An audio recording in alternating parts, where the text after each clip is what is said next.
Alright, we out here with B.O.Y Wonder, you know. What's up? What's up, my G? Easy, man. Welcome to the balcony. Thank you. Thank you. Eventually. You know what I mean? Maybe finally. Finally. Check it out, B. I mean, you've been out here in the streets.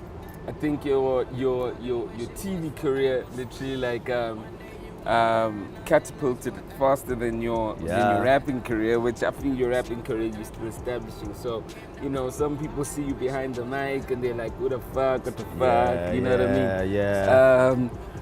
What do you think? What do you think literally has been like holding you back from actually becoming like just like taking this rap thing to this level? You know? I think you know, for me, what it is just basically creating, being a creator. Yeah. I mean, as artists, you know, sometimes we all go through this thing of like, you know, I want to create this kind of sound or this kind of feel or whatever. I think for a long time I just fell into a hole where I just wanted to be like some affirmation of sorts from like some peers and some friends, and I was just following suits, but I just didn't want to. What do they call this thing? I just didn't want to give up my idea of what it is that I wanted to create. And I think only in the past couple of years, 2-3 years ago, I decided, you know what, affirmation is nothing for me. It does nothing for me. I mean, what it is just basically I become a follower. So I just decided to just stick to what I wanted to do and basically be what I am, a creator. That's it. All right. I mean, has the acting aspect played any role in actually finding that thing that goes, I need to switch on and get on the mic and do my thing? I mean, now you're a public figure, you know what I mean? You might as well just bust a rap, right? True story. I mean, yeah, to an extent. I mean, I've always been an actor. I mean, like, simultaneously the rap and the acting kind of came at the same time. I was still at drama school. I was still trying to find myself, I think. And I think right now what it is that I'm just using a lot more of my connects, and I've got more of a voice. And that's helping me show face a lot more. And I think I'm a lot freer to speak about what it is that I want to do.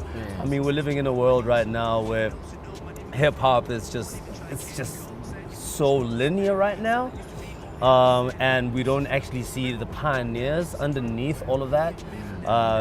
So I think, you know, for a lack of a greater term or explanation, I'd like to actually see more pioneers, more people creating, more people being themselves, and just doing what it is. And for me, hip hop is helping me with that. My acting is just it's just helping me with the confidence and you know, doing things the way I want to do them. But you are. I mean, what type of MC you have? You know, flavors of MCs. You know, there's the rap MC, the lyrical MC. There's the trendy MC, you know. There's the melodic MC, you know. There's the few words more mumble MC, you know. Tag, what flavor are you and the MC? That's so tough, man. Because for so long, man, that's so tough. For so long, I thought I was like the most conscious rapper ever. Fair.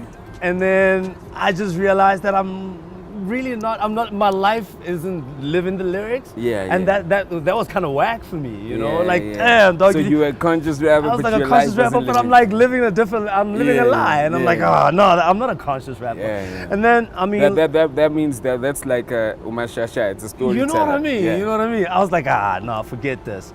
So what I did was, you know, I took a little step back. That's why the acting career took so long. I mean, came up to the fore so quickly, and the rapping fell back a little bit because I was thinking about all these things, like what am I, and what is it that I really want to do. And I mean, in that time where I chilled, I got to hang out with a lot of cats. And I feel I've got like elements of every single thing that you mentioned right there, because I can fit in with the kids right now. We can do a little bit of a melody flow, whatever. You know, I can do some real hard raps. I think I'm a hardcore rapper at that. You know, I bump to a lot of hype beats from Cape Town. I've got a record now with Zuchi Coke Dope, which is like, you know, the new age kind of feel. Drop that shit now, I should. And so what it is, I think I'm just like different elements of all of that put together into one person. So I can vibe with anyone and everyone, like literally right now. Do you think that like now as a rapper though, being on television and doing and playing the parts that you play in television, do you think it waters down like the rap persona that you also want to get out? Is there even a rap persona that you're trying to get out? Like, I think, you know, a lot of people do this rap thing for a career perhaps, or maybe they'd like to, I don't know. I'm doing it for totally different reasons. Yeah. I mean, I want to act, and that's what I want to do. And if playing a character is going to water down my rap persona, I don't understand that. Because they're both the same person. So, I mean, the reason that not really. The other one is scripted. The other one is scripted. And you never wrote the lyrics of the scripted one. You know what I mean?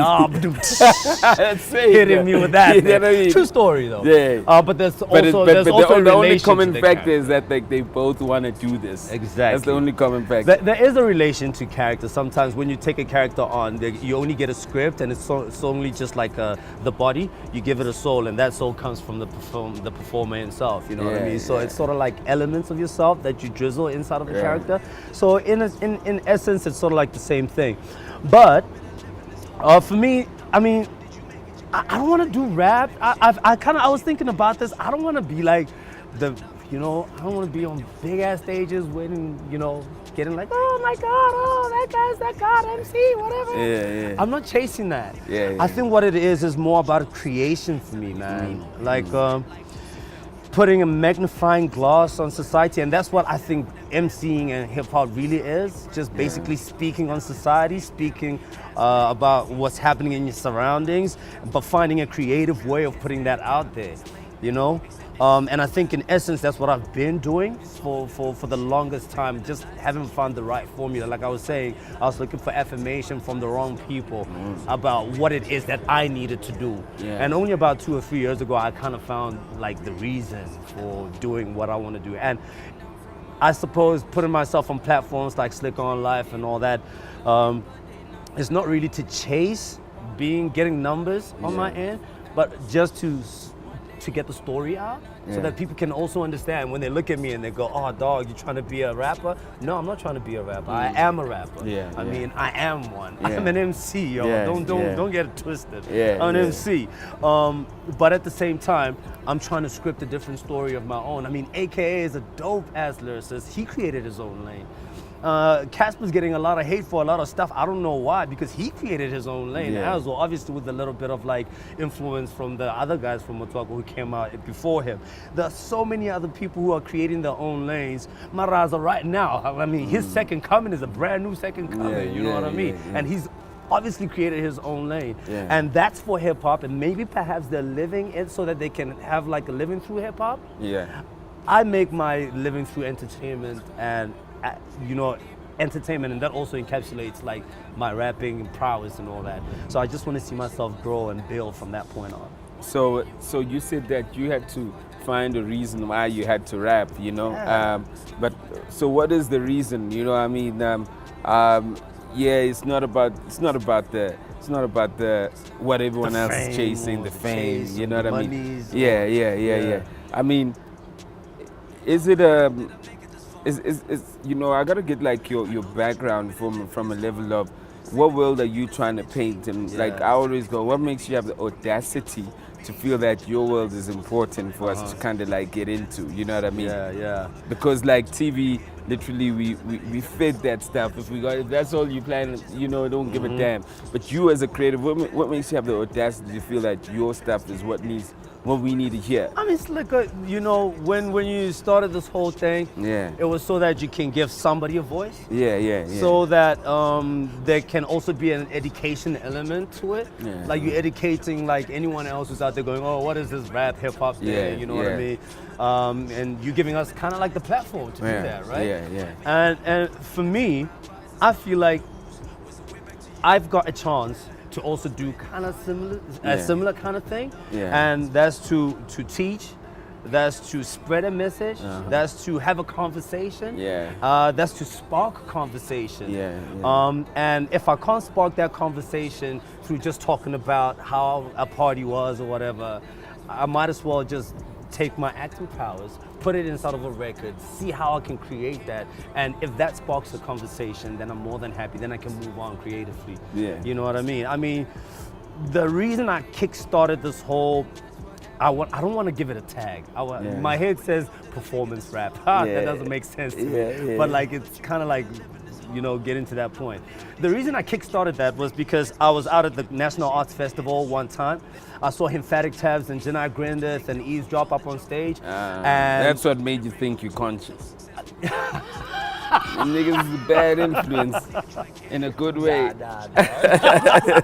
Like what made me what made me think I was conscious was the kind of rap I was listening to. I was listening to a lot of the RZA and like a lot of like Wu-Tang Clan, and I was like, oh man, son of man.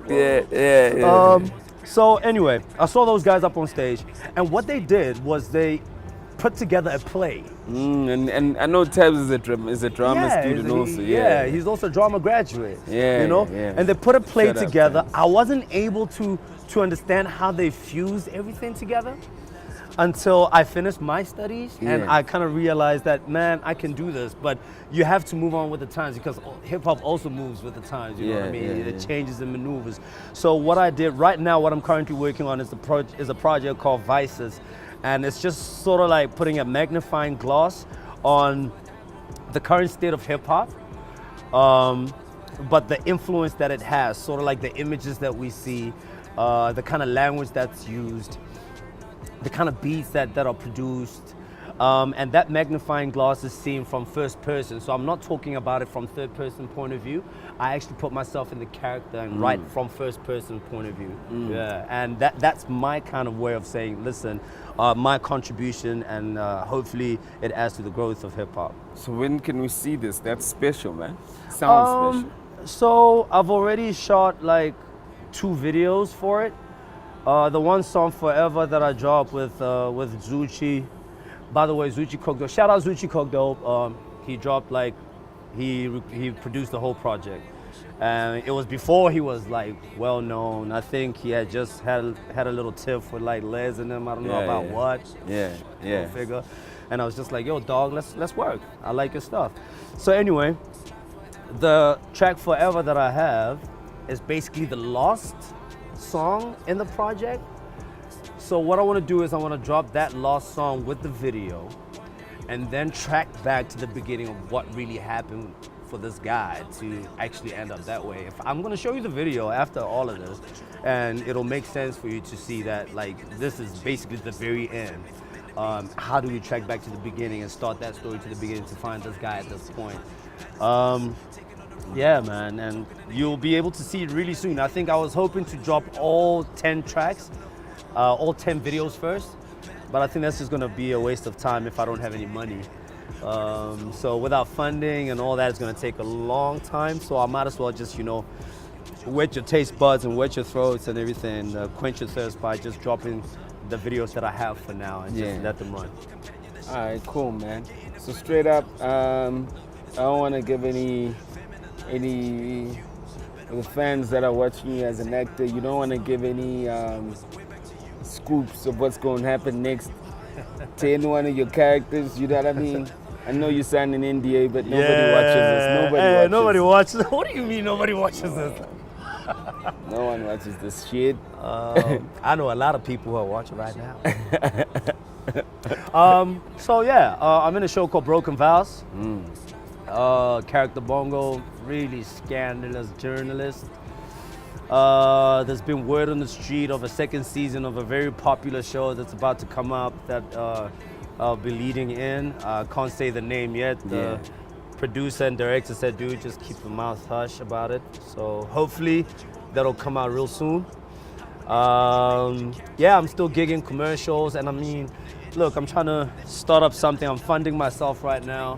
I mean, is all you're doing is acting and music on the side? Voiceover work galore, man. I mean, voiceover work puts bread on the table. And this is what you live. This is what you live by. This is all that I do, man. No 9 to 5. I read a script every single day, basically.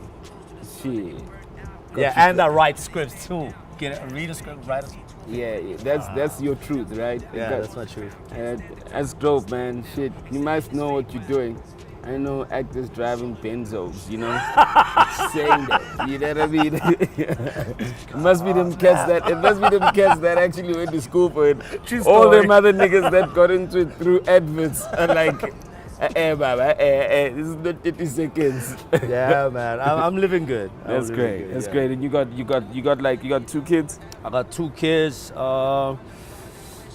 Whatever they want to do. Like, we live in a wellness kind of home. Yeah. Like, me and my wife, man. Like, oh, sorry about that. Did you hear that?